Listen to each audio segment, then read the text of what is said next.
The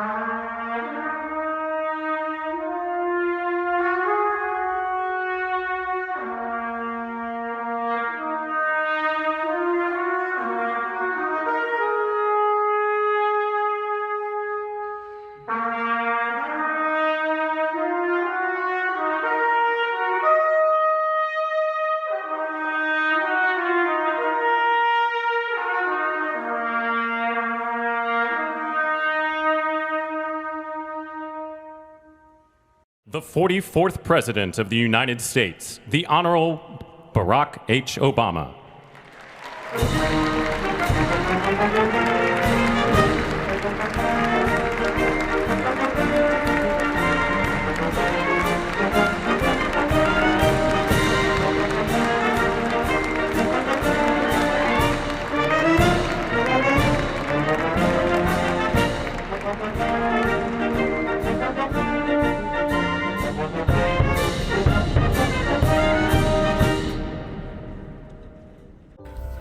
Hey, my more brothers, back again, and I was listening to Passport OG's latest video talking about our dusty POTUS, Barack Obama, and how he dealt with Michelle Obama's absence at not only Jimmy Carter's funeral, but also at the inauguration of Donald Trump, and how Barack Obama is now a brother, officially, because he's got to deal with the same things that a brother has to deal with.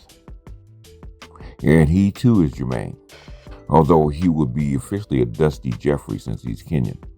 To see him walk down that hall by himself as a former vice president when all the other former presidents walk through with their mates, and see him as the lone black president that we've ever had, and what is symbolized by his wife not being by his side, or about his counterpart not being by his side.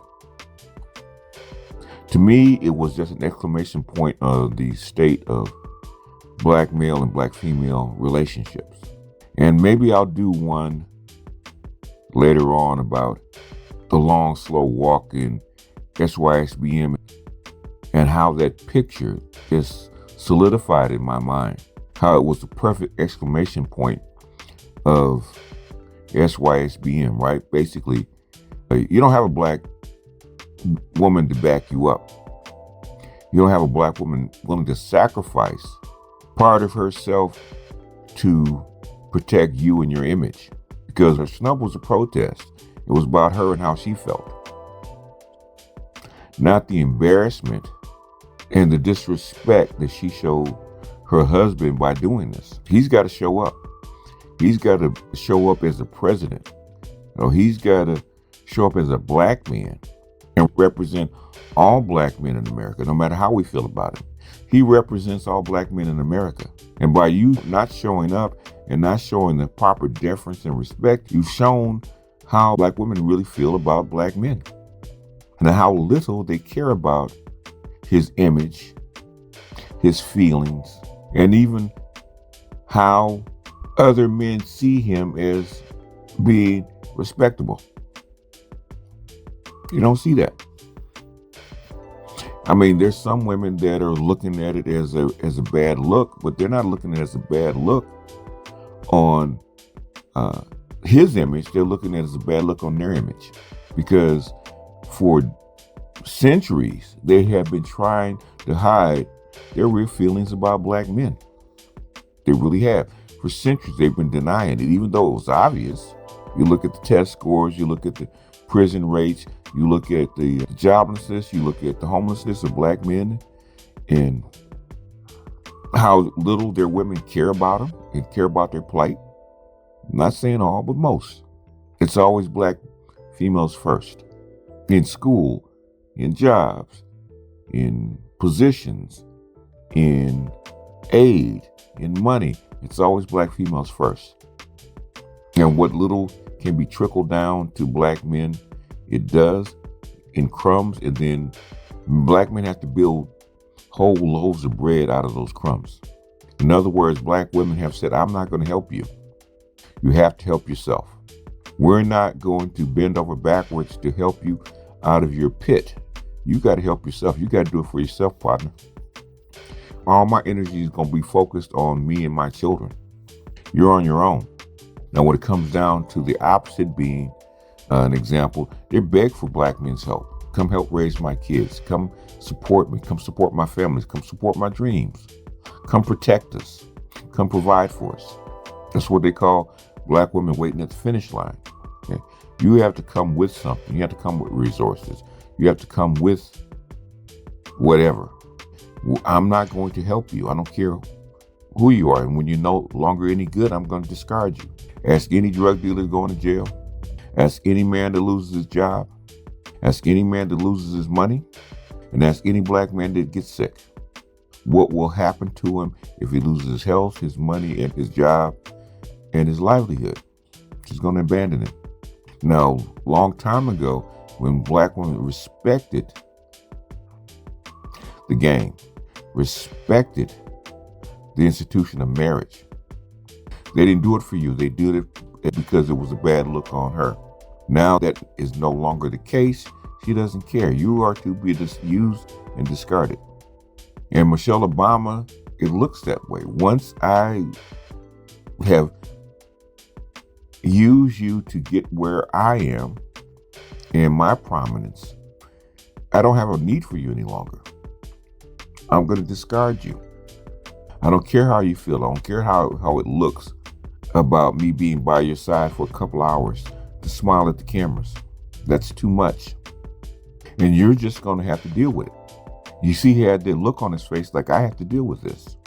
I have to be shamed by my colleagues. I have to be shamed by my peers because you couldn't take a couple hours out of your busy life or semi-busy life because you're retired, put on a dress, put on a little makeup, and walk down an aisle with me. That's too much because you feel a certain kind of way. I should tell my daughter all the time, okay, when it comes to family matters, no matter how I feel about my counterpart, which is her mother, okay, you gotta show up. You gotta suck it up. You gotta show proper deference and respect. Michelle Obama couldn't do that. And unbeknownst to her, that spoke volumes not to just the political class, not to just her supporters, but also to black men. When they had to see Barack Obama walk down that aisle by himself, alone, that is a representation of how black women feel about us. That you are in this hostile environment by yourself, alone. You don't have a counterpart by your side. You are by yourself. And if you don't make it, you don't make it. They said in Rocky, if he dies, he dies. And I grew up with that. A lot of black men grew up with that. If I die, I die. If I die alone, I die alone. Because guess what? I'm already alone. Most black men feel that way, even in a marriage. Even in a marriage, black men feel isolated. At any time, any day, that black woman could come in, take her kids, and bounce. So as a protective measure, that's how come black men feel that way. As a protective measure, protective device, black men refuse to get too invested in their women and their children. And sometimes that's wrong. It's wrong to feel that way. But we've seen so many black men abandoned by their wife and kids. And I've heard many occasions where back in the day, a wife, a woman, and the children would pack up one day, pack up everything and move and not come back. Just abandon the husband. Just abandon the father because of some perceived slight or some perceived miscommunication or some perceived disrespect. She would just bounce. In some cases, she would kick him out of the house. One day he comes home, the locks are changed. So men, and black men especially, had to build up a wall, had to detach themselves from that. And basically, black women have been lying about it for 100 years, and now this election cycle with Kamala Harris, where black women have showed us their behinds in no uncertain terms and told us exactly how they felt about us and told us exactly where to go if we didn't get in line. And this is the perfect exclamation point on black male and black female relationships. I pointed this out with the myth of white womanhood. God, it's got to be 7-8 years ago. In fact, that particular series was Kevin Samuels' villain origin story. How the iteration of the Kevin Samuels effect actually seeded one video, and it changed the way he looked at black male and female relationships forever. And now this is the exclamation point. The Ice Cube with the conversation with the Fox Queens, that was a hint. That started the black male political separation. And this is the exclamation point. You have no friends. You don't even have a woman, black man. You're by yourself. Michelle Obama just highlighted it and told the whole world that a black man does not have his counterpart. He does not have his own black woman. She is not with him. She doesn't respect him. She doesn't care about him. She don't care about his feelings or how it looks to the rest of the world. And most of the black women in the United States are quiet. In fact, most of the black women silently agree with her. Every show I've seen, most shows I've seen, there's a couple that disagree, that tacitly give a little poo-poo. Like, come on, girl. You could have at least shown up. I know you don't want to be there. I know you don't like to support him. I know you think he ain't squat, but you could at least made it look good because you're going to embarrass us. What about embarrassing him? About embarrassing us? That's what I've heard. Has nothing to do with him. They don't care. It's embarrassing the image of black women because all the white women showed up with their man.